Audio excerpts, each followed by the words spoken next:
الله أكبر الله أكبر الله أكبر، لا إله إلا الله والله أكبر، الله أكبر ولله الحمد. بسم الله الرحمن الرحيم.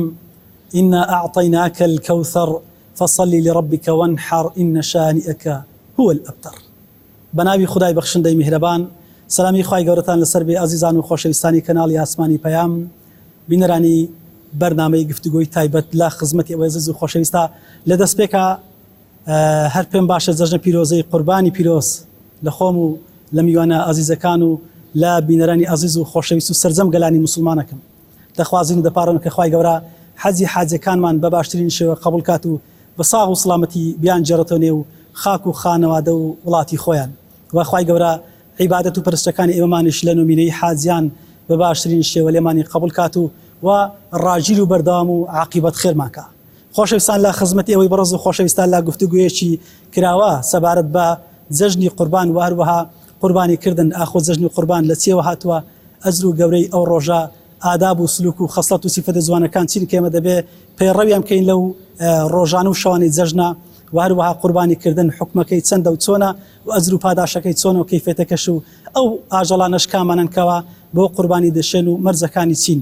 لە خزمەتی زۆر بەڕێز مامۆستا ئیبراهیم کەرکوچی و بەڕێز مامۆستا ڕزگار بێراوەی لە خزمەت ئێوەی عەزیز و خۆشەویستدا دەبین. ئەوەی خۆشەویستیش تا دواسەتی بەرنامە لەگەڵمان ببینن بۆی کە وەکو مسلمانێکی پێغەمبەر ئاسا صلی الله عليه وسلم بتوانین ڕەفتارمان ڕەفتاری ئەو بێ لە جەژنی شەوار و ئەداکردنی سنەت یان بڵێن حکمی گەورەی قوربانی. مامۆستا گیان سەلامی خوای گەورەتان لەسەر بێ و زۆر بەخێر بن. سلامتك يا ربي. ئەمن لە دەستپێک هەر جەژنە پیرۆزی خۆمتان ناڕاستە دەکەم. خوای گەورە جەژنتان پیرۆز کات و عیبادەتان لێ قبول کە ئینشاءالله. خالد رازی، مامۆستا ئیبراهیم بەڕێز پێم بڵێ سەرتا هەر وەکو پێناسەیەکی جەژن ئێمەمان وەکو مسلمان کە دوو جەژنمان هەیە، یعنی جەژن حکمەتی چێ و چۆنە خوای گەورە بۆ ئێمەی داناوە. بسم الله الحمد لله والصلاة والسلام على رسول الله وعلى آله وصحبه ومن صار على شريعته. سپاس و ستایش بۆ خوای پەروەردیگار، ئێمە لەو دەڕۆژە مبارەکەی کە مؤمنەی حاجانی تێدایە و ڕۆژی جەژنیشی ڕۆژی دێبە کە جەژنی قوربانی پیرۆزە، ئێمەی مسلمان خوای پەروەردیگار سبحانه وتعالى دوو جەژنی پێمان بەخشیوە، جیاواز لە جەژنەکانی هەموو گەلانی جیهان، جیاواز لە هەموو جەژنی هەموو ئاینەکان، جیاواز لە هەموو جەژنی نەتەوەکان، جیاواز لە هەموو جەژنێک کە ئەمڕۆ لە سەرتاپای جیهانە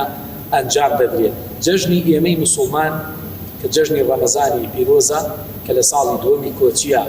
دانراوە، و جەژنی قوربانی پیرۆزیش کە بە دوای ئەودا لە شاری مەدینە پێغەمبەری خوا صلی الله علیه وسلم جەژنیان کردووە. یەکەم جەژنمان کە جەژنی ڕەمەزانی پیرۆزە، بە تەکید زانایان و عولەمایانی ئیسلام حکمەتەکەیان بۆ مانگی ڕەمەزان و گەورەی مانگی ڕەمەزان گەڕاندوێتەوە کە ئینسانی مسلمان کاتێک مانگێک لە خزمەتی خوا و لە جێبەجێکردنی فەرمانێکی خوایە و لە دەورەیەکی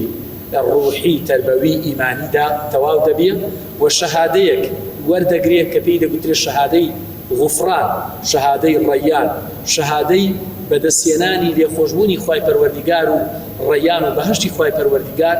لە دوای ئەوە جێگەی خۆیەتی بەڕاستی مسلمان دەیکا بە جەژن، واتە خۆشحاڵی دەربڕین، ئاهەنگ گێڕانی سەرکەوتن لە ئەو دەورەی کە چوو بۆ ناویەوە، ئەو خولە یەکمانگی کە بە تێیدا بوو ئێستاکانە کە شەهادەکەی بەدەستێناوە و سەرکەوتنی بەدەستێناوە، جێگای ئەوەیە دڵی خۆش بێتن بە ڕۆژوەکەی، بە شەهادەکەی، بە جائزەکەی دڵی خۆشە، بۆیە دەیکا بە جەژن. خوای پەروەردیگار لە دوای ئەم عیبادەتە گەورەیەوە جەژنی ڕەمەزانی بۆمان داناوە. جەژنی قوربانیش بە هەمان شێوە دەبینین لە دوای ڕوکنێکی دیکە لە ئەرکانەکانی ئیسلام و پایەکانی ئیسلام کە 5 ڕوکنە، ڕوکنی پێنجەمی ئیسلامە ڕوکنی حەجە، ڕوکنی حەجی ماڵی خوای پەروەردیگار کە برا حاجەکانمان ئەنجامی دەدەن و خوشکانی باوەڕدار و مسلمان لە ڕۆژی عەرەفە و ئەم شەوی جەژن لەگەڵ بەری بەیانە کە ئەوان دێن لە بەرەو مزدەلیفە و مەشعەر الحەرام و بەرەو مینا و ڕەجمی شەیطان دێن، ئێمەی مسلمان ئەیکەین بە جەژن، لەبەر ئەوەی کە پێغەمبەری خوا دەفەرمێ الحەج و عەرەفە، گەورەترین شتی حەج عەرەفەیە کە عەرەفە تەواو بوو. لە دوای ئەو ئێمە و مسلمانان بەتێکڕا و برا حاجەکانیشمان بەتایبەت کە لە دوای ئەوەی کە ئەرزی عەرەفات بجێ دێڵن ئەیکەن بە ئاهەنگ واتە دەیکەن بە جەژن لە دوای ئەوەی کە ئەوان خوای گەورە موفەقی کردن لە دوای مانگێک 2 مانگ زیاتر لە چاوەڕوانی ئەو ڕۆژە گەورەیە کە ڕۆژی عەرەفە بوو کە ئەنجامیاندا و بەڕێکەوتن و ئێستاکانە بەرەو بەیانی گزنگی جەژن کە یەوم النەحرە دێن بەرەو مزدەلیفە و مەشعر الحەرام دێن بۆیە جێگەی خۆیەتی لە دوای ئەم ڕوکنە گەورەیە کە ڕوکنی حەجە ئەم عیبادەتە گەورەیە کە بەڕاستی کۆبوونەوەیەکی گەورەی ئومەتی پێغەمبەری خوایە صلی الله عليه وسلم بە جیاوازی هەموو دەنگ و ڕەنگەکانەوە بە هەموو جیاوازی وەکو دەڵێ مستەوای دیڕاسی و خوێندن و عیلم و هەرچی مستەوایەکەیە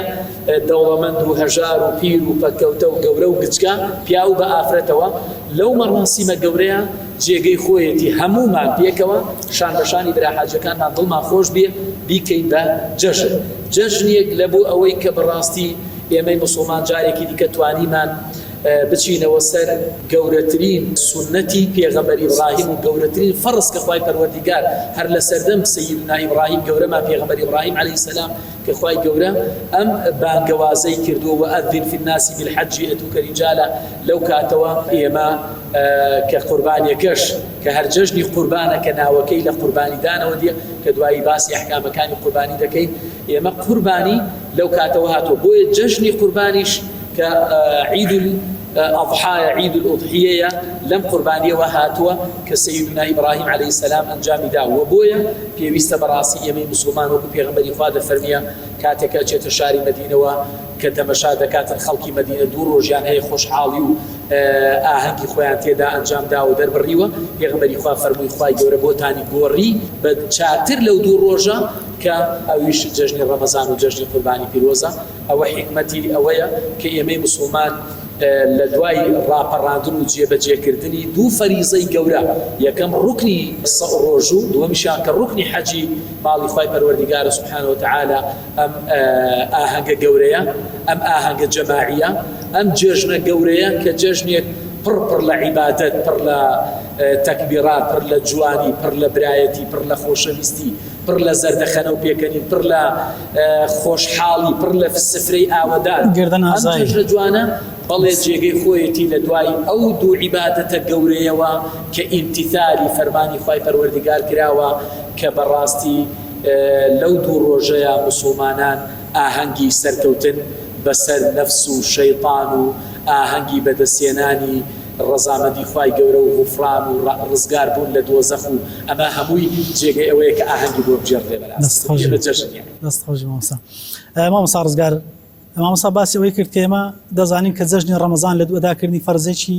بۆ منە بە ڕۆژووبوونە بۆ هەمومانە ئەوەی کە بە ڕۆژوو بێ بەڵام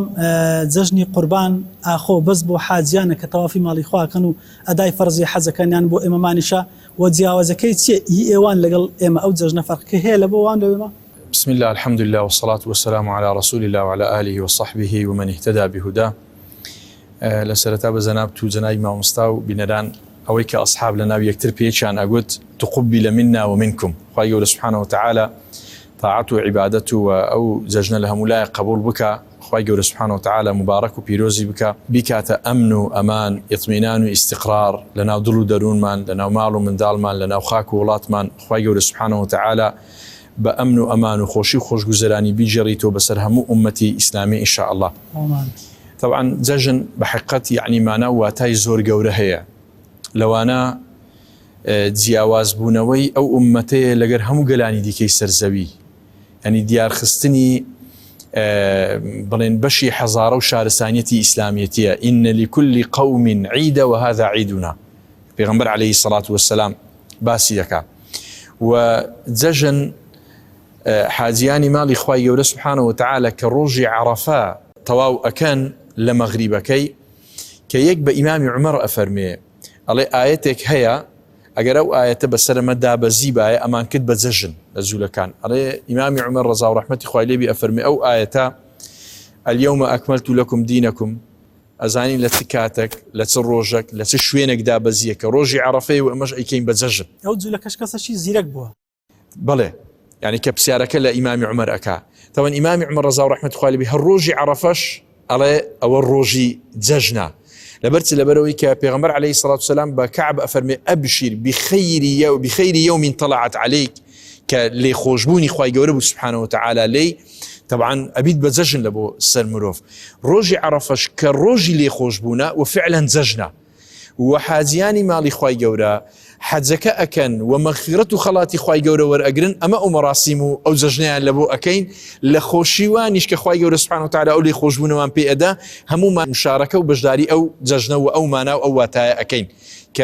يعني لي خوشبوني خواي جوري سبحانه وتعالى هم لبو إيما وكروجي عرفة وهم لبو حازياني مالي خواي جوري سبحانه وتعالى وزيالة وزجني بلين رمضان كبي قلت لي عيد الفطر كي يقروجا ولم زجني قربان صار روجا عفو بينز روج يعني روجي عرفة شهر زجنا ولا باشان روجي نحر كبي قلت لي لبروي روجا كان لمانجي عرف الذي الحجة تقسيم كرايا كروجي هشتم بي قلت لي يوم التروية روجي نوين بي قلت لي يوم عرفة روجي زجن بي قلت لي يوم النحر سيكيت كش بي قلت لي أيام التشريق طبعا أوانا يعني الروجاني جوران شعيري إخوان ذلك ومن يعظم شعائر الله فإنها من تقوى القلوب كفعلا أبي مروفيش بو شوازة بو مانا بو جورية تمشاي زجنا كانوا تمشاي أو شعيراني إخوانك سبحانه وتعالى بو يتزجني رمضان بي قلت لي عيد الفطر عيدي في يعني تزجني خواردن باجوي كمروف يعني يجمع بروجي أبيت نية للروجة كان حرام خواردن بخوا بلام روجي تزجن حرام تيدا بروجي بي كواتا مروف همو روجة كان كأخوا وأخواته همو روج لنا وتزجنا بلا مسي بيناكا همو روجة كان زجنا كخواردن وخواردنا وأخوا بلا مسي بيناكا حتى لين جيريتوا أو ماناك ما نايدوم للروجي تزجني قربان بيغمبر عليه الصلاة والسلام أفرمي أو روجان الروجي زجن أيام أكل وشرب وذكر لله تعالى أفرمي أو روجان الروجاني خواردنا وذكر خواي جورنا سبحانه وتعالى ويذكر الله ويذكر اسم الله في أيام معلومات طبعا أوا لبرتي يعني زور زاري رواية لروجي زجني قربان بحكم قرباني أكري وتوسع أكري وشزورة وبيغمبرج عليه الصلاة والسلام أفرمي روجي خواردنا ويا أو تمام بفكر دينيته كخواي جورنا سبحانه وتعالى لصوري مائدة لكوتاية كان كاتك حواري عيسى عليه السلام داوي لي أكان قال هل يستطيع ربك أن ينزل علينا مائدة من السماء قال اتقوا الله إن كنتم مؤمنين قالوا نريد أن نأكل منها وتطمئن قلوبنا ونعلم أن قد صدقتنا ونكون عليها من الشاهدين كذا وكان صفرتشي الرازة ولا أسمان دابزيت السريان عيسى عليه السلام دعاءك قال اللهم ربنا أنزل علينا مائدة من السماء تكون لنا عيدا لأولنا وآخرنا وآية منك كواتا دابزيني السفري الرازاوة أبيد بزجن وفعلا أيام أكل وشرب عيد فطر يعني توسع كردنك وخوشيك كإنسان لقري يكترها مشوك وقرباني أكري وأوجوشك توزيع أكري وبراسي توسع وفراواني زورا كوات استعمالك شيرني أدا زور كزهر ناقري هريقرا أو كاتي كشتك دي نبيش طبعا بو مرزك لبوي خراب نبي كميخوا هل بقري يعني أوا بشارت دانا مجددانك بو حالتي بيغمبر عليه الصلاة والسلام كباسي أكا بوي براسي ما نواتاي زجن وأو تيكلبوني روحي مروف لقر حازيان لقر ملائكتي آسمان وأو مناسبة خوشة أبي مروف بقور السيري بكا وبزوانيش ما نواتاي كاني لجاني روجاني دا برزست بكات دست خوش ماموسا برس ماموسا إبراهيم لا زجنا إمامان وكو مسلمان أمتي بيغمبر صلى الله عليه وسلم سلة سر إما بيويستا هم وكو آمادة باشي هميج وكو أويكا بشويق الرفتار بكينان أو سنتان أداب كين كوا بيغمبر صلى الله عليه وسلم باسي كردوا وكو كزياب كرين ويقلاني تركوا سون زجنا كان إخوان أدادا كان إمامانج وكو مسلمان سون بتواني أداي زجنا كان إخوان ممكن والله إما وكو سرتا باسم كرد ججني إما جياواز دا ججني همون نتوكان لهمو خلق جيهان ججني كي تايبتا هردو ججنا كمان بإبادتك زور قورة دسبية دكاتر ججني رمضان وججني قربان بصلاة العيدين يعني نيجي هردو ججنكا نيش كيكيك لعبادة قورة كان كإسلام زور آياتكاني قرآن فرمايشتكاني بيغمري إخوان قرينجيكي زوري بيداو باخيكي زوري بيداو يكيك لو سنة قوراني كبيدة قلت له سنتك مؤكدة وببردوان بيغمبري أكرم عليه السلام كردوتي لجاني خويدا لشاري مدينة واتا لدواء وكاتيكا ڕۆژووی مانگی ڕەمەزان لە ساڵی دووەمی کۆچیە دانراوە ئەو 8 ساڵە پێغەمبەری خوا صلی الله علیه و سلم نوێژەکانی جەژنی ڕەمەزان و جەژنی قوربانی بە ئامادەبوونی پێغەمبەری خوا صلی الله علیه و سلم بەخۆی و ئەصحابەکانەوە لە شوێنێک کە پێی گوتراوە موسەلا لە تەنیشتی کە ئێستاکانە شوێنی مزگەوتی غەمامەیە پێغەمبەری خوا صلی الله علیه و سلم یەکەم کردەوەی ئەوە بۆتن لە دوای نوێژی بەیانیەوە موسڵمانان پۆل دانە ڕۆشتونە لە بۆ موسەلا واتە شوێنی ئەو جێگایی کە نوێژی جەژنی ڕەمەزان و جەژنی قوربانی وەکو ساحەیەکی لە تەنیشتی مزگەوتەکەی پێغەمبەری خوا کە لێوەی نزیکە لەوەیە نوێژی جەژنەکانیان ئەنجام داوە کە پێغەمبەری خوا لەو شوێنەیە تەمەن نوێژی ڕۆژگیران و مانگگیران و نوێژی بارانە و سەڵات الاستسقا ئەمانەشی لەوەیە ئەنجام داوە. ئەو یەکەم کاری موسڵمان لە ڕۆژی جەژنەکانە بە تایبەتش کە ئێستا جەژنی قوربانی مەباسەکەی نوێژە ئەم سونەتەیە بۆیە موسڵمانی کەسی مسلمان تاکی مسلمان بە پیا و بە ئافرەتەوە پێغەمبەری خوا صلی الله علیه و سلم تەشجیعی هەمومان دەکا هانمان دەدا لە بۆ ئەوەی کە ئامادەی ئەم مەراسیمە گەورەیە بی ئامادەی ئەم نوێژە بی بە تایبەتیش ئەگەر بێت و لە دەرەوەی مزگەوتا بکرێتن حتا پێغەمبەری خوا باسی ئەو ئافرەتانە دەکا کە لە عادەی مانگانەشدان و نوێژش ناکەن بێن لە دەوروبەری ئەو شوێنەی کە موسەلایە ئامادە بن دابنیشن لە بۆی لە بەرەکەت و خەیر و لەو کۆبوونەوە گەورەیە کە کۆبوونەوەی مسلمانانە و دەربندەکردن بە جەژن ئەگەر نوێژش نەکەن بەڵام بەرەکەتەکان لە بۆ بەرەکەت و خێرەکە بەڵێ ئامادە بن لە بۆ جۆبیستن لە وتارەکەی پێغەمبەری خوا صلی الله علیه و سلم ئامادە بوون ئافرەتانی ئەصحاب یعنی سەحابیەکان پێغەمبەری خێزانەکانیان ئامادە بوون. ئێمەی مسلمانیش یەکەم کارمان دەست پێ دەکەی لە دوای نوێژی بەیانیەوە پۆل وەکو دەبینین مزگەوتەکان ئاوەدانە بێتەوە بە تەکبیرات و الله ئەکبەر دەست پێ دەکا هەتا وەکو کاتی نوێژەکە دادێ کاتی ڕۆژهەڵات کە ڕۆژهەڵ دێ بە قەدرایی ڕمەک دوو ڕم کە بە تایبەت لە جەژنی قوربانە عولەما دەفەرمون هەر بە ئەندازێ ڕمێ کاتە دەرەواتە کەمتر لە جەژنی ڕەمەزان لە بۆ ئەوەی کە ئینسان زووتر فریای قوربانەکەی بکەی و بگەڕێتەوە قوربانەکەی بکە یەکەم شتکە کراوە ئەوەیە کە نوێژی دوور کات سونەتی نوێژی جەژن دەکەی. مامۆستا عەفو پێشی نوێژی جەژنەکەی مسلمانان لەبەرەوەی ئەو ڕۆژانە هەر دیسانەوە گەورەن نوێژی بەیانەکەی ئامادە بن لە نوێژی بەیانیە دواتر بەرلەوەی بێن و نوێژ خۆیان ئامادەکەن چۆن دڵێ هەم بۆنی خۆش و جوول بەرگەشی تازەوە چۆن دڵێ وەسی جەژن بکەن لە خۆیان ئەوانەش بیکەن باشە بەتەکید ئەمە سونەتەکان و ئادابەکانی ڕۆژی جەژن ئەگەر لە ئادابەکان و سونەتەکان باسکەین بەڵێ سونەتە ئینسانی مسلمان ئەگەر بێوێ نەگەڕێتەوە هاتە مزگەوت و نوێژی بەیانی نەگەڕێتەوە بۆ ماڵەوە بەڵێ پێشەوە سونەتە خۆی بشواتن جوانترین بەرگی کە ئامادە کردووە لە بۆ جەژن لە بۆ نوێژی جەژن لە بەری بکاتن نەک بە بەرگی خەوەوە بەقات و بێجامەیەکەوە بە بەرگێکی تایبەتی ماڵەوە بێتن لە بۆ بەڵکو بە جوانتر بڵێ دواتر خۆم دەگۆڕم دواتر بەڵکو ئەمە پێچەوانەی سونەتی پێغەمبەری خوایە و ئەصحابی پێغەمبەری خوا وایان نەکردو ئەوەی کە هەیان بۆ پێغەمبەری خوا جلی تایبەتی جەژنی هەبوو لەبەری کردو لە بۆ ناو مزگەوت و لە بۆ جەژن و لە بۆ نوێژەکە لەبەری کردو بۆیە سونەت وایە ئینسان لە جەژنی قوربانە هیچ شتێک ناخواتن کە دێتن بەرەو مزگەوت دێ وەکو وتم هەتا بکرێ زوو بێتن ئەگەر نێژی بۆ نێژی بیانیش هاتوو نەگەڕایەوە ئەوە فەنیعمە زۆر باشترە بە تەئکید ئەگەریش گەڕایەوە ئەوە بۆ خۆشوەرینێکە خۆ حازرکردنیەکە بۆ خۆشکردنیەکە ئیشێکە ئەم سونەتانە جێبەجێ دەکاتن ئەنجا دێتەوە ئامادە دەبێت لە ناو مزگەوتە هەتا وەکو کاتی نوێژەکە دێتن کاتی نوێژەکەش دوورکان نوێژی سونەتی جەژن ئەنجامەدەی الله ئەکبەر وەکو معلومە لە کاتی یەکەمە 7 جار تەکبیرە لێ دەدەین سبحان الله والحمد لله ولا اله الا الله والله اكبر واردة لما بيني الله اكبر كان اجر بكري اجر نكري اسائيه الله اكبر كدز برز كردن يا برز نكردن واما اختلافي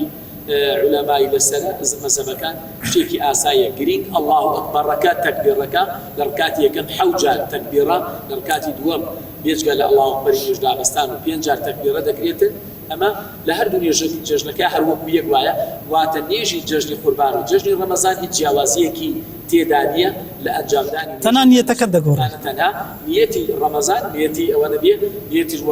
وەکو وتمان ئینسان لە دڵدا دوورکان نێژی سونەتی جەژن بە جەماعەت ئەنجامەداتن ئەمە یەکەم کاری موسڵمان فەصەلی لڕەبیک وەنحەر خوای گەورەش لە پێغەمبەری خوا دەفەرمێ نوێژی جەژن بکە نوێژی جەژن بکە ئاەتە دەکەن بەڵگە لە بۆ ئەوەی کە لەلای هەندێک لە علەما و زانایان کە بەتایبەت مەذهەبی ئیمام ئەبوو حەنیفە کە چۆن دەڵێ نوێژی جەژن واجبە، قوربانیشی هەر بەلاوە واجبە، قوربانیکردن بەتایبەت بەنسبەت کەسێک کە دەوڵەمەند بێ و هەی بێتن. ئەمە غەیری ئەویش ئیمامەکانی دیکە باسییان کردووە، ئیمامی ئەوزاعی و زانایانی تریش. بەڵێ زۆرێک هەیە لە مسلمانان کە نوێژەکەی کرد و دواتر کە سەلامی داوە دەڕوا، بۆ دەبێنێت تۆ جێ لە وتاری مامۆساکەش بگریانی لێرە ئەوەکەی بۆ ئەوە دەگەڕێتەوە ئێمەوەکو جیاواز لە نوێژی خوتبەی جومعە کە واجبە جۆگرتن و دانیشتن بۆی ناکرێتن تو بڕێ من بەس نوێژەکە دەکەم، یعنی ئەمە بەم شێوازە نیە، چونکی تۆ یەکەم جار لە ڕۆژی جومعە ئێمە خوتبە دەکەین دوای جومعە دەکەین، بەڵام لێرە بە جیاواز یەکەم جار نوێژەکە دەکەین ئەنجا خوتبەکە دەکەین. لەبەرەوە ئەگەر کەسێکیش ئیشی هەبێ عوزرێکی هەبێتن دەکرێتن بڕوا، یعنی واجب نییە ئیلا دابنیشیە گوێ بداتە ئەوەکە، بەڵام بەبێ عوزرمانەوەی ئەولاترە بەبێ عوزر، بەڵێ بەبێ عوزر نەڕوا باشترە، چونکە وەکو وتمانیوە پێغەمبەری خوات هانی ئافرەتانی داوە ئەوانەی کە نوێژیش ناکەن بێن ئامادە بن گوێ لە وتارەکە بگرن، بەڵکو ئەو ئامادەبوونە تەنها لە بۆ نوێژەکە نەبوو، چونکە وەکو وتمان ئەوان نوێژ ناکەن، ئەوان هەدەفەکە لێرە گوێگرتنە لە وتارەکە، لە مەوعیزەکە، لە ئامۆژگاریەکان، نەسیحەتەکان، لەو تەوسیاتانی کە بۆ ڕۆژی جەژن دەکرێتن. ئەمە زۆر گرینگە هەمومان پێکەوە ئامادە بین کە دواتریش جەژنە پیرۆزە و پیرۆزبایی لێکردن و گردن ئازایی ناو مزگەوت و هەموو ئەمانە بەڕاستی شتێکی زۆر زۆر جوانە، بۆیە هەتا بکرێ مسلمانان بە عوزر نەبێ، بە ئیشێک نەبێتن، بۆ شوێنێک نەڕواتن، نەچێتە دەرەوە هەتا جۆش لە وتارەکە دەگرێ. ئەمە بەڕکو هەموو ئەو ئەجر و پاداش و خێرەی بە تەواوەتی ئینشاءالله دەست دەکەوێت. دەست خۆش بێ. مامۆستا ڕزگاری بەڕێز، دوای ئەداکردنی ئەو سونەتە گەورەی کە بۆ نوێژەکەی و هەروە جێگرتن لە وتارەکەیە، دواتر کە لە مزگەوت دەرچوین ئەو ئاداب و خەسڵەت و سیفەتە جوانانە چین کە ئێمە پەیڕەویکەین لە جەژنە، هەم تێکەڵی گوناح نەبین و هەمیش بتوانین خۆ پارێزگاری بکەین و ئەجرش بەدەست بێنین. هەڵبەت وەکو جەنابی مامۆستا ئاماژەی پێکرد مەسەلەی نوێژەکە گرنگەکە ئینسان لە بەرەبەیان ئەنجامی دادەیکا و لە پاشانیش ئەو زەژنە پیرۆزەیە کە خەڵکی مزگەوت ناو یەکتر ئەنجامیدا و ئەیکا لە پاشان کاچیتەوە ماڵ کوردەواری خۆمان شتێکی جوانی هەیە بەیانیان، ینی خواردن حازر ئەکا، ینی ئەو خواردن حازرکردن لە بەیانیان ینی جیاواز لەگەر هەموو ڕۆژەکانی دیکە طبعا ینی ئەگەر خۆ شتی باش و شتی چاک ئەوە کەس کوردی لێ ناکە بە هیوای ئەوەی ینی ئەو مجتەمع و کۆمەلگایمەی کوردی بەردەوام بی لەسەر ینی ئەوە عورفە عادەتە، بەڵام عادەتەکی باشە تێک ناگیرێ لەگەر شەریعەت، هەر عورفە کە تێک نەگیرێ حەقی ینی هاندانی لەسەری هەیە کە دەستی پێوە بگرن، ینی هەندێک ماڵ بەو ئەخیرانە جاری وایە بەیانیەکە خواردن دروست ناکەن، نە ئەسڵ وایە بەڕاستی جیاوازی بکەنەوە لەگەر ڕۆژەکانی دیکە، ینی بەیانیەکە خواردن دروست بکرێ. لە پاشە مرۆڤ کە لە مزگەوت دەچێتەوە ماڵی یەکەم شوێن کە پیرۆزبایی جەژنی لێ بکات لەگەر خاو خێزان و ماڵ و منداڵەکەی خۆیەتی، ینی جەژنە پیرۆزانە و دوعا لە بۆ یەکترکردن و بەرەکەت خستنە ناو ماڵەکە. لە پاشان مرۆڤ بەڕاستی ینی جلی جوان لە بەرکردنی کە ئیمامی عومەر ڕۆژێک لەناو بازار جوبەیەکی زۆر جوانی بینی هاتە لای پێغەمبەری عەلەیهی سەڵات وسەلام، وتی یا ڕەسوڵ گوتی لۆ ئەوەی ناکڕی لە بۆ جەژنەکان لە بەریکەی. ئەڵێ پێغەمبەر عەلەیهی سەڵات وسەلام تەماشای جلکەکە بڕە دیارە ینی نەشیاو بووە، ئەڵێ پێغەمبەر فەرمی عەلەیهی سەڵات وسەلام گوتی ئەوە لیباس من لا خەلاق لەه، گوتی لای با، گوتی ئەوم نایە، بەڵام نکولی خۆ جوانکردنەکەی نەکرد لە ئیمامی عومەر. ینی ئینسان بەڕاستی جوانترین جل ینی بپۆشی و خۆی بۆن خۆشکا و سەر و سیمای ڕێک بخا، ئەوجە لە پاشان ئەو دراوسێ و ئەو جیرانەی کەوا هەیتی پیرۆزبایی جەژنیان لێ بکە، لە پاشان سلێ ڕەحم مەسەلەی دایک و باو خوشک و برایەکان، یعنی ئەگەر لە بەیانیەکەی زوج نەتوانی ئەسڵ وایانی ئیتساڵ و پەیوەندێک هەبی لۆ ئەوەی مەسئلەی داک و باب و خوشک و برا، یعنی ئەو بڕێ لەحم و دەمە جارێک کە بەو جەژنانە حەگەر بە تەلەفۆنیش بی لەسەرەتا نوێ بکرێتەوە، ئەوجە لە پاشان یعنی هاموشۆیەکە ئەنجام بدرێەوە، احتیضان و ئەوەی کە گرنگە ئەنجام بدرێەوە. پیرۆزباییکردن وەکو ئەسحاب لێکیان ئەکرد، یانگوت تقبل منا ومنکم، یعنی ئەوە واریدە و هەیە کە ئەسحاب پیرۆزباییان لێک کردیە. و لە پاشان یعنی سەردانیکردنی ماڵەکان و ئەو نقل و شیرنایەتی کە ئەبەخشێتەوە، یعنی عورفێکی جوانە و عادەتێکی جوانە کە ئەنجام ئەدرێ و ئەکرێ. و هەروەها خەڵک ئەوەشی کە پێویستە نەیکات، مەسئلەی تەعزیە نوێکردنەوە کە بەڕاستی لەناو کردەواری خۆمان کەس هەیە جاری وایە بەیانیەکەی ڕۆژی جەژن نایەتە مزگەوت سەر قەبران، یان ئێوارەکەی ڕۆژی عەرەفە سەر قەبرستانەکان زۆر قەرەبارغا، ئینسان ئەبی لەگەر مجتەمع و کۆمەلگا لەگەر زیندیەکان بژێت ناکرێت لەگەر مردیەکان یعنی ژیان بباتە سەر جەژن بۆ زیندوانە ڕاستە یعنی ئەو کەسە عەزیزە لە لای یعنی وفاتی کردی گەڕایتەوە لای خوای گەورە سبحانه وتعالى دوعای لێ بکە لە ڕۆژی عەرەفە بەڵام چۆن ذلك ومن يعظم شعائر الله فإنها من تقوى القلوب تعظیم کردنی ئەو شعاراتانەش لە بڕواداری مندارانە بۆ نمونە دەبێ چۆن دەڵێ زەقیکەنەوە ئیهتمامی پێ بدەنێک ئەوە بە پێچەوانی بکەنە تعزیمات تەمینی لەبەر ئەوەی جەژنی خۆشیە فەڕەحە کەیف خۆشی و پێکەنین و یعنی ئاشبوونەوە دەست لە ملانیکردنە ئەسڵ وایە ئینسان لەگەر زیندەکان ئەو ئەنجام بداوە بیکە یان جاری وایە کەم عائیلەیە کەسێکیان لێ وفاتی کردی ئەبینی جێژنەکەی بەیانی هەموو ئەو خەرکە ڕوو لەوێن دەرێکە کە بەداخەوە هەندێک جار مەسەلەی فاتحە و بابەدانەش هەدیە ئەکرێت جارێک کە تعزیەکە لە ڕۆژی جەژن نوێ ئەکرێتەوە بەڕاستی یعنی خەڵک ئەوە نەکا ولو حالته دور بيت كأنزامي ندات ولا خلالي أو تسن روجش تندي بكر يعني مروف هاموشو سرداني صلي رحم أنزام بدا ودلي باك بكاتو برانبر بخلق أجر بحق نبي يعني لخلق يعني زويربوني نبيت وصلي الرحم أو هاموشوية ببردوام يعني نوي بكاتو لخلالي أو روجانا أو ندي بي بكري ولا تواناي دابي بتعيبت خوي ودراوسي أو خزمو كساني كأستلاع دست خوش بي ما وصل ما كمان كما ذكري باس كان كنت كينو إن شاء الله فرموي فصلي لربك وانحر دمي باسي قرباني بكم اخو قرباني حكم كيتيا ولا ستشي بيويستا ازرو پاداشا كيتين قرباني دوام كاري پیغمبري خوايا صلى الله عليه وسلم لروجي ججنا كأنجامي داو يكم كاري وتمانيجي او نيجا سنتي كريا ودكريتن لدوام كاري پیغمبري خاصة وسلم دفرمي كقراوته بمالوا دستي بسربريني حيوانا كي كردو سربريني حيوان يعني حكمه كي بوين لروي الشرع دور رئيس زانيان هي جمهوري علماء زوريني زانيان لقال أودانا كسنتك مؤكدة يعني سنتك لبنو فرما شيء في غمري صلى الله عليه وسلم فرمي إذا دخلت العشر وأراد أحدكم أن يضحي پیغمبری خدا فرمیه که او در روزی که یسیم لرنو من حاجان او در روزه که داد که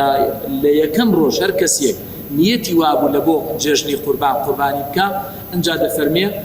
فلا يأخذ من شعره وأظفاره باهيج لاني نوكو لموكاني خوي لجسمي نكاتو ما بس ديرا علماء دا فرمون أميان كتاب القلب أوي حكمك سنتك مؤكدة وإمام أبو حنيفة وغير أويش لا أو أمريكا لآيتك هاتوك بأمرها فصلي لربك وانحر أو عند فرمون واجبة بتعبت كسيك كهيدية وفي غنبري خاصة وصل فرمي من كان له ساعة ولم يضحي فلا يقربن مصلانا هر كسيك ما دام خواهي قورا مالي فراواني بيداوا يعني رزق روزيكي زوري هيا تواناو إمكانيتي باشي هيا أفرمي أجر قرباني نكا بالا نيوجكش لقال يما آماده نبي حرشيش ترسناك وتهديدك ولما نال معنى واجبة والله يعني أما بلقي لسر أو كبراسي بتايبت كسيك كهداي خواهي قولي بيدا ومالي بيويست بك بيويست همو صالح ببردوا يعني قرباني بك أجنا يكيك لا والله أعلم ابن عمر غيري أود فرميه أري من إمام أبو بكر وإمام عمر بيني وما يضحي يعني قربانيان نكردو يعني زاروا جاري وهبوتن يعني الصحابي كتير دري من قرباني ندكر لبر أوي كتاوك وخلق واتي نجاتن كقرباني واجبة يعني لسلم واجبة حتى أوكني توانا شيء هبو إمكانية شيء هبو بويا يعني إنسان بتعبد أواني كدولة من دخوا بيداو أصل وايا همو صالح قرباني بكاتا جا پیاو بیا افراد بیا گوره بیا گچکه بیا ما دام پارو سروت و سامانی کی هيا با قربانی بکاو او خیره بو خوی و مال و مندال و کوملگا پخشکا براسی کسی کنیتی بون منا بلام حزی هي کبیکا پیش زکا پاری بو قرضکا نه پیویس ناکا قرض يعني لبو قرباني نكري باشا يعني قرزاري اشتكي كميه إنسان في غمس وصل نيجي لسر قرزار عن نكردس إنسان لهمون وشتكي خواهي قول لي خوش بيتا إلا دين نبي نازن كيد أمري لبر أو نو والله إنسان خوي قرزار نكام هيج كاتيك لبوم بابتي قرباني لبو بابتي حتى بيتو عمرك الدنيش همو أمانة إنسان خوي نخات جباري قرزة وباش نيتك كتب إن شاء الله خوالتي ورد قريت أمياك وكو نية إنسان من هم بحسنة في غمري خادم في المركز نيتي شاكيكي بخواي قورا شاكيكي بودا نسي بالتأكيد تو نيتي قرباني تبيع إمكانية تواناني خواي قورا وأجربها داشتت وكو تكتب له حسنة شاكيكي بودا نسي وأنجا في غمري خاصة وسلم قرباني كردوه في غمري خوا حيوانك برانك كسف بالريف فرمي اللهم هذا تقبل هذا من محمد وآل محمد يعني خوايج أنا مقبوك لمنو لآل محمد ولو كسيك قربانين كردوة يعني أمتي بلى عن أمتي من أمتي ذكرية الإنسان أو في غمري خاصة وسلم قرباني لبو هجارة كان كردوة لبو فقير كان كردوة لبو أمتي خوي كردوة صلى الله عليه وسلم الرحمن بقرباني بيا كأو بخمي همو معنا وبو همو كاتي نجا في غمري خاصة وسلم لفضل قورية أفرمية هيج كاريبنية قورتر لروجي ججنا كروجي كما يوم النحر وكما وصف رمي بيالين لسربريني حيوان يعني قورترين كار لو روجيك خواي قورة بيه خوش بيه أحب العمل إلى الله سبحانه وتعالى إراقة الدم رجاني خوينة خواي پروردگار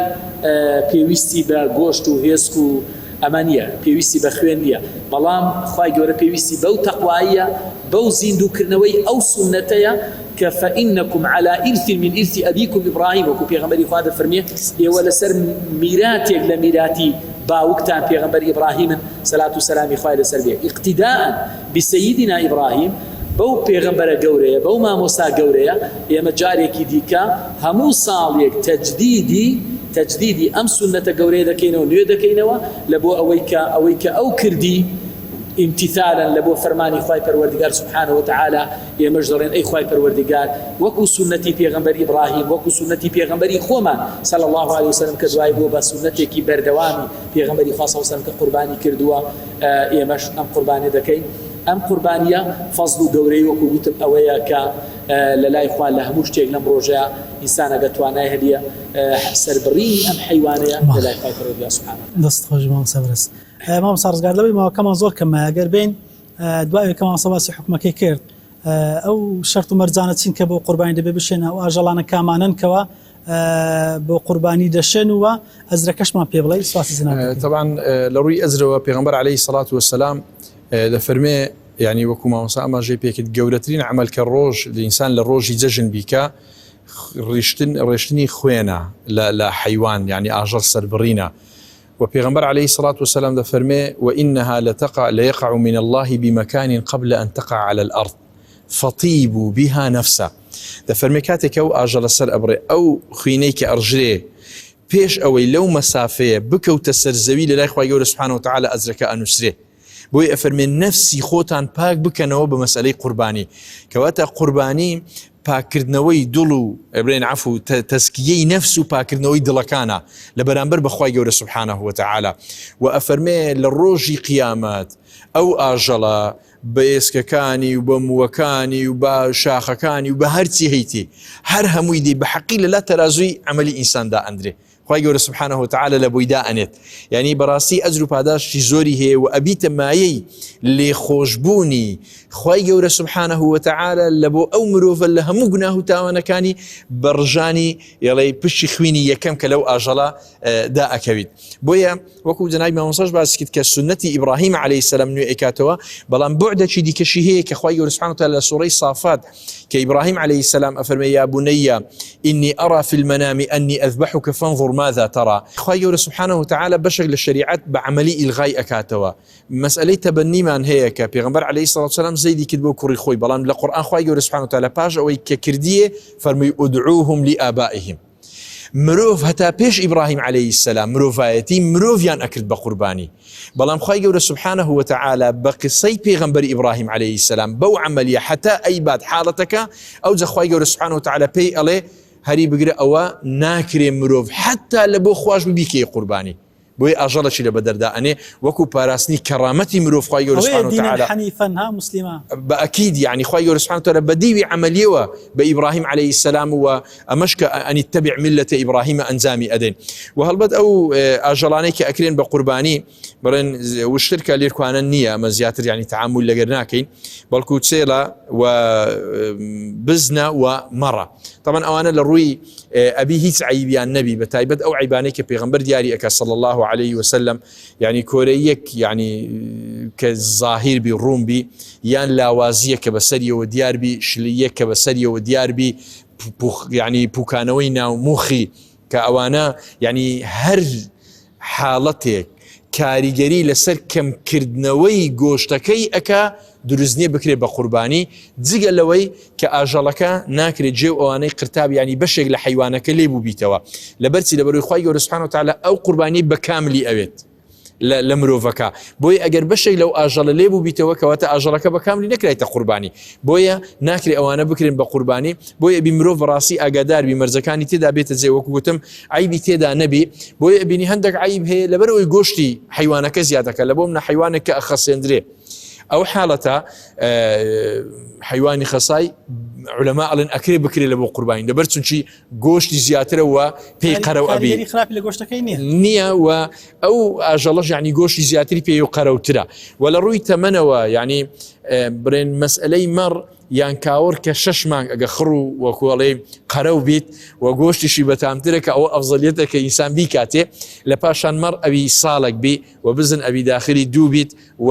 مەسئلەی چێر و بابەتانەش ئەوی 3 ساڵ بی ئەنی ئاگاداری ئەو تەمەنانە بی و ئاگاداری ئەو عیبانەش بی کە لە خودی ئاژەڵەکە نەبی و لە خلالی ئەو ئیبرین چا ڕۆژەش یعنی ئەتوانی سەری ببڕی و هەتا بتوانی بە ڕۆژ سەری ببڕی نەیباتە شەو ئەگەرچی لە شەو دروستە بەڵام بە ڕۆژەکە ئەنجامی بدا و بیکە و ئەفزەلیەت و چاکترین کاتی ئەوەیە لە پاش نوێژی